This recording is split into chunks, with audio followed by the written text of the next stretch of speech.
ଦେଖନ୍ତୁ ଆଲୋଚନା ତ ଦ୍ୱିପରେ ଆପଣମାନଙ୍କୁ ମୁଁ ଏ ବାବଦରେ ଅବଗତ କରେଇଥିଲି। ଏ ବିଷୟ କହିବା ଆବଶ୍ୟକ ନାହିଁ ଯେ ମୋହନ ମାଝୀଙ୍କର ସରକାର ଇଏ ନିର୍ଦ୍ଦିଷ୍ଟ ଫକୀରମୋହନ କଲେଜର ଛାତ୍ରୀଙ୍କର ମୃତ୍ୟୁକୁ ନେଇକରି ତଦନ୍ତ କରିବା, ନିଖୁଣ ଭାବରେ ତଦନ୍ତ କରିବା ଏବଂ ପ୍ରତ୍ୟକ୍ଷ ଏବଂ ପରୋକ୍ଷ ଭାବରେ ଯେଉଁମାନେ ସବୁ ଏଥିରେ ସମ୍ପୃକ୍ତ ଏବଂ ଦାୟୀ ସେମାନଙ୍କ ବିରୁଦ୍ଧରେ ଦୃଢ଼ କାର୍ଯ୍ୟାନୁଷ୍ଠାନ ଗ୍ରହଣ କରିବା, ଆଇନକୁ ଯେମିତି ତା ବାଟରେ ଯିବ ଏବଂ ଶେଷ ସୋପାନ ପର୍ଯ୍ୟନ୍ତ ପହଞ୍ଚିବ ତାର ରାସ୍ତା ଉନ୍ମୁକ୍ତ କରିବା ଏବଂ ଆଇନରେ ପ୍ରକୃତିରେ ଆଉ ଗୋଟେ ଦିଗ ହେଲା ସେଟା ହେଉଛି ଆକ୍ଟ ଅଫ୍ ଓମିସନ୍। ଯେଉଁମାନେ ତାଙ୍କର ନିର୍ଦ୍ଦିଷ୍ଟ କର୍ତ୍ତବ୍ୟ କରିବା କଥା କିନ୍ତୁ କର୍ତ୍ତବ୍ୟରେ ଅବହେଳା କଲେ, ଯାହାଫଳରେ ଏଭଳିଆ ଅଭାବନୀୟ ଘଟଣା ଘଟିଲା, ସେମାନଙ୍କୁ ମଧ୍ୟ ଠାବ କରିବା ଏବଂ ସେମାନଙ୍କ ବିରୁଦ୍ଧରେ ମଧ୍ୟ କାର୍ଯ୍ୟାନୁଷ୍ଠାନ ଗ୍ରହଣ କରିବା।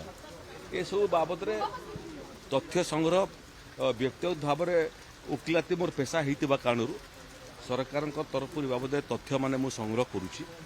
ଦୀର୍ଘ 15 ଦିନର ଘଟଣାବଳୀ ତାକୁ ନେଇକରି ପ୍ରତ୍ୟେକ ଦିନ କିଛି ନା କିଛି ଘଟଣା ଅଘଟଣା ଘଟିଛି ଏବଂ ପ୍ରତ୍ୟେକ ଦିନ ଛାତ୍ରୀ ଜଣକ ମାନସିକ ଯନ୍ତ୍ରଣାର ଶିକାର ହେଇଛି ଏବଂ ମାନସିକ ଯନ୍ତ୍ରଣାର ଶିକାରର ପ୍ରତ୍ୟେକ ଦିନର ଯେଉଁ ଏକୁମୁଲେଟେଡ୍ କଷ୍ଟ ସେଟା ଆତ୍ମହତ୍ୟାରେ ରୂପାନ୍ତରିତ ହୋଇଛି। ତେଣୁ ଏବେ ତାଙ୍କର ମୃତ୍ୟୁ ହେଲା ପରେ ଦଫାମାନେ ମଧ୍ୟ ପରିବର୍ତ୍ତନ ହେବାଟା ଆରମ୍ଭ କଲାଣି।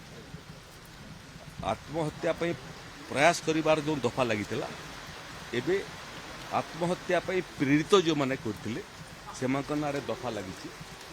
ମାନସିକ ଯନ୍ତ୍ରଣା ଦେବା ସେଟା ମଧ୍ୟ ଦଫା ଲାଗିଛି। କମନ୍ ଇଣ୍ଟେନସନ୍ ଏବଂ କମନ୍ ଅବଜେକ୍ଟରେ ତାକୁ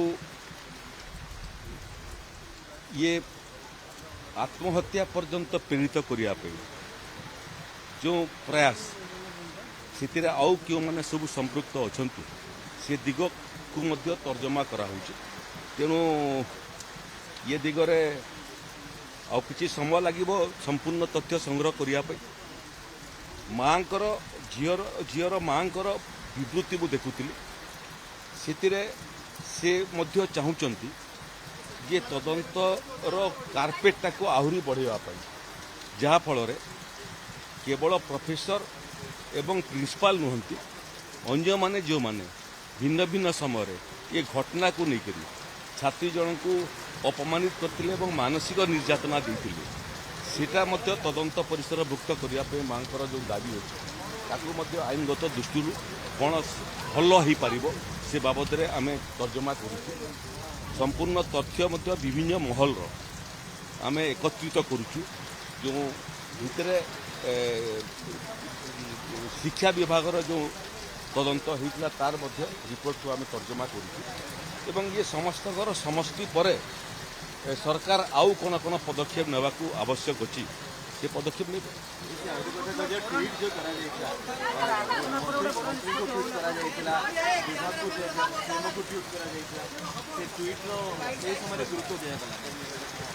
କହିଲେ ପରେ ଆପଣଙ୍କୁ ଇଏ ଘଟଣାର ସାମଗ୍ରିକ ବିଷୟ, ସେଟାକୁ ଆମେ ସମ୍ପୂର୍ଣ୍ଣ ତଥ୍ୟ ସଂଗ୍ରହ କରୁଛୁ। ଗୁଡ଼ିଏ ତଥ୍ୟ ଆମର ହସ୍ତଗତ ହୋଇଗଲାଣି, ଯେଉଁ ତଥ୍ୟ ହସ୍ତଗତ ହୋଇନାହିଁ ତାକୁ ହସ୍ତଗତ କରିବା ପାଇଁ ଆମେ ପ୍ରୟାସ ଜାରି ରଖିଛୁ। ଆଉ କିଛି ସମୟ ଲାଗିବ, ସମୟ ସାପେକ୍ଷ। ଦ୍ୱିତୀୟ ବିଷୟ ହେଲା ଯେ ଇଏ ଘଟଣାକୁ ନେଇକରି ଛାତ୍ରୀଙ୍କର ପିତାମାତା ସେମାନଙ୍କର କଷ୍ଟ ସାଙ୍ଗରେ ଆମେ ସମସ୍ତେ ନିଜକୁ ସାମିଲ କରୁଛୁ। ଗୋଟିଏ ଝିଅର ମୃତ୍ୟୁ ମା ବାପା ପାଇଁ କେତେ କଷ୍ଟ ସେଟା ଅନୁଭବୀ ଲୋକ ହିଁ ସେ କଷ୍ଟ ବୁଝିପାରିବ ଏବଂ ଆଜି ସେ ଯେଉଁଭଳି ଭାବରେ ନିବେଦନ କଲେ ଯେ ଝିଅର ମୃତ୍ୟୁକୁ ନେଇକରି ରାଜନୀତି ନ ହେଉ, ସେଟା ସମସ୍ତଙ୍କ ପାଇଁ ପ୍ରଯୁଜ୍ୟ। ଇଏ ବାର୍ତ୍ତା ସମସ୍ତଙ୍କ ପାଇଁ ପ୍ରଯୁଜ୍ୟ ଏବଂ ଇଏ ଅନୁରୋଧ ସମସ୍ତଙ୍କ ପାଇଁ ପ୍ରଯୁଜ୍ୟ।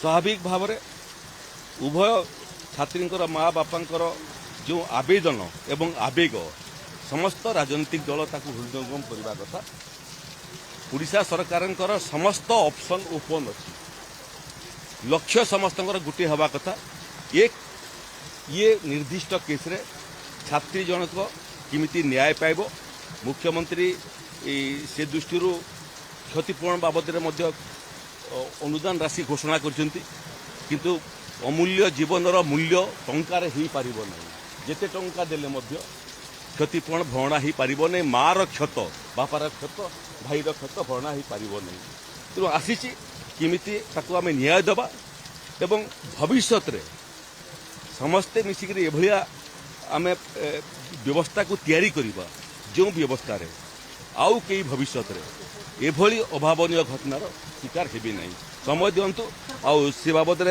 आहरी किसी तथ्य संग्रह कला परे आमे आउ जहाँ पदक्षेप नेबा कथा से पदक्षेप सब नेबु।